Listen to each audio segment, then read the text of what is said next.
മുത്തേ മുത്തേ കിങ്ങിണി മുത്തേ നിനക്കെന്നും ഉറങ്ങിടാനൊരു ചിപ്പിയണിയമ്മ കാൽത്തളകൾ കൈവൾ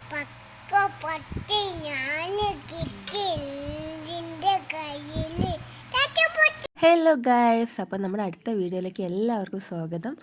അപ്പോൾ ഇന്നത്തെ വീഡിയോ കണ്ടൻറ്റ് എന്താണെന്ന് വെച്ചാൽ, ഇപ്പോൾ ഇട്ടിരിക്കുന്ന ഡ്രസ്സില്ലേ, ആ ബ്ലാക്ക് ടോപ്പ്, അത് ഞാനൊരു പഴയ ഡംഗ്രി വെച്ചെങ്ങാണ്ട് ചെയ്തതാണ്. അപ്പോൾ അതായത് DIY പ്രോജക്റ്റാണ് ഇന്ന് കാണിക്കാൻ പോകുന്നത്.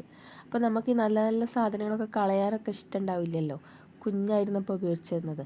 അപ്പോൾ അങ്ങനെ ഒരെണ്ണമായിരുന്നു ഇത്. അത് ഞാൻ അവൾക്ക് ടോപ്പാക്കി കൊടുത്തു. അപ്പോൾ അതെങ്ങനെയാണെന്നുള്ളത് ഞാൻ കാണിച്ചു തരാം.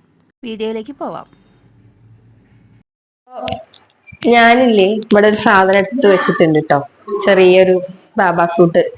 അപ്പൊ ഇത് നമുക്ക് ഇപ്പൊ ഇട്ട പോലത്തെ രീതിയിലേക്ക് എങ്ങനെ മാറ്റുക എന്നുള്ളതാണ് നോക്കുന്നത്. എല്ലാവരും ഇത് കളയൊക്കെയാണ് ചെയ്യാറ്, പക്ഷെ എനിക്കിത് ഭംഗി ഉള്ളതുകൊണ്ടും പിന്നെ ഒരു കളയാനൊരു മടിയായിട്ടാണ് ഞാനിപ്പോ ഇത് റെഡിയാക്കി എടുക്കാൻ പോകുന്നത്. അപ്പൊ എങ്ങനെയാന്നുള്ളത് കാണാം. അപ്പോൾ ഞാൻ നൈസായിട്ട് അങ്ങ് സ്റ്റിച്ചൊക്കെ അഴിക്കാൻ തുടങ്ങിയിട്ടുണ്ട് കേട്ടോ. നല്ല ഓവർലോക്കൊക്കെ ചെയ്തിട്ട് നല്ല സ്റ്റിച്ചിങ് ആണ്. അപ്പോൾ അത് അഴിക്കാൻ ഞാൻ കത്രിക വെച്ചിട്ടാണ് ചെയ്യുന്നത്. സാധാരണ നമ്മൾ സൂചിയൊക്കെ വെച്ച് തോണ്ടിയാൽ വരുന്ന സ്റ്റിച്ചിങ് ഒക്കെ ഉണ്ടാവാറുണ്ട്, പക്ഷെ നല്ല കനത്തിലാണ് കൊടുത്തിട്ടുള്ളത്.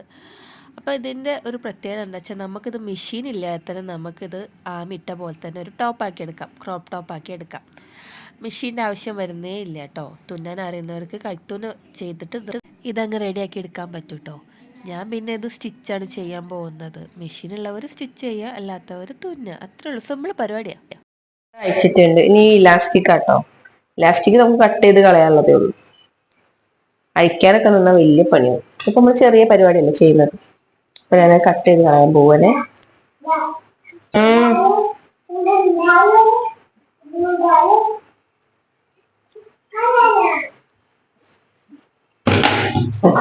പ്ലാസ്റ്റിക് കിട്ടി, അതേമാതിരി തന്നെ മറ്റേതും ചെയ്യും കേട്ടോ. ഞാൻ ഇലാസ്റ്റിക് കട്ട് ചെയ്ത് ഒഴിവാക്കിയിട്ടുണ്ട്. ഇനി നമ്മൾ ആസ് യൂഷ്വൽ മെഷീൻ ഇല്ലാത്തവർക്ക് പോലും ഇതൊന്ന് തുന്നിയിട്ടാൽ മതി. ഹെമ്മിങ് ചെയ്യുന്ന പോലെ അങ്ങ് ചെയ്താൽ മതി. ഞാനത് എങ്ങനെയാണ് ഞാൻ സ്റ്റിച്ച് ചെയ്തിട്ട് കാണിച്ചു തരാം. അപ്പൊ ഇവിടെ ഉണ്ടായിരുന്ന ആ ഒരു തള്ളി നിന്നിരുന്ന ഭാഗം ഞാൻ കട്ട് ചെയ്തു കേട്ടോ. ഇനി ഒന്ന് സ്റ്റിച്ച് ചെയ്തെടുക്കുക, അല്ലെങ്കിൽ ഒന്ന് കൈത്തുന്ന് ചെയ്തെടുക്കുക. അങ്ങനെ സ്റ്റിച്ചിങ് കഴിഞ്ഞിട്ടോ. ഇപ്പോൾ ഒരു ടോപ്പായില്ലേ, കുട്ടികൾക്ക് ഷോർട്സിലേക്കൊക്കെ ഇടാൻ പറ്റിയ നല്ല അടിപൊളി ഒരു ടോപ്പായി. ഇനി ഞാൻ ഇത് ആമിക്ക് ഇട്ടിട്ട് എങ്ങനെയുണ്ടെന്നുള്ളത് കാണിക്കാം. ആമിയുടെ പുതിയ കോസ്റ്റ്യൂം അച്ഛൻ ഡ്യൂട്ടിക്ക് പോയിട്ടോ. ആമിയുടെ പുതിയ കോസ്റ്റ്യൂം എങ്ങനെയുണ്ട് ചോദിക്കി. പിന്നെ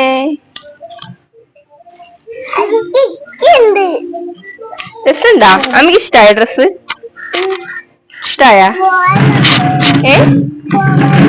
എങ്ങട്ട്? അപ്പൊ അവള് പുറപ്പെട്ട് നിക്കുകയെന്നാണ് അവള് വിചാരിച്ചിരിക്കുന്നത്. കാണിച്ചു കൊടുക്ക് എങ്ങനെയുണ്ടെന്ന്. അതാ എന്താ, ആമി സൂപ്പറായി. ആമിനെ കാണിച്ചു തരാലോ.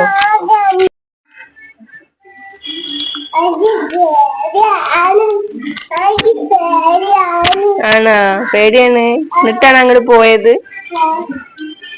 ഞാൻ ഇതിലേക്ക് ഇവിടെ ഉള്ള ഒരു ഷോർട്ടാണ് വെച്ചിട്ട് കൊടുത്തത് കേട്ടോ. അതന്നെ ബ്ലൂ കളർ ആണെങ്കിൽ ഒന്നുകൂടി നന്നാവുമായിരുന്നു. ഇത് വലിയ കുഴപ്പമൊന്നുമില്ല. അപ്പോൾ എങ്ങനെയുണ്ട് ആമീൻ്റെ പുതിയ കോസ്റ്റ്യൂമോ? നിങ്ങൾക്ക് ഇഷ്ടമായോ? ഇഷ്ടമായെങ്കിൽ ഒന്ന് കമൻറ്റ് ചെയ്യണേ. അല്ല, ഇനി എന്തെങ്കിലും കുറ്റമോ കുറവോ ഉണ്ടെങ്കിൽ അതും ഒന്ന് പറഞ്ഞേക്കും കേട്ടോ. എനിക്ക് എന്താണെങ്കിലും നല്ല ഇഷ്ടമായി. വീട്ടിലിരുന്നിട്ട് ആർക്കും ചെയ്യാൻ പറ്റുന്നൊരു കാര്യമാണിത്. മക്കളുടെ പഴയ ഡ്രസ്സൊക്കെ ഉണ്ടെങ്കിൽ നമ്മളത് റീയൂസ് ചെയ്യാൻ പറ്റുമെങ്കിൽ അത് ചെയ്യുന്നതാണ് നല്ലത്. അതൊക്കെ ഒരു ഓർമ്മയാണ്. അങ്ങനെ ഇന്നത്തെ ഈ ചെറിയ വീഡിയോ വൈൻഡപ്പ് ചെയ്യണേ. അടുത്ത വീഡിയോയിൽ വരും വരെ ബൈ.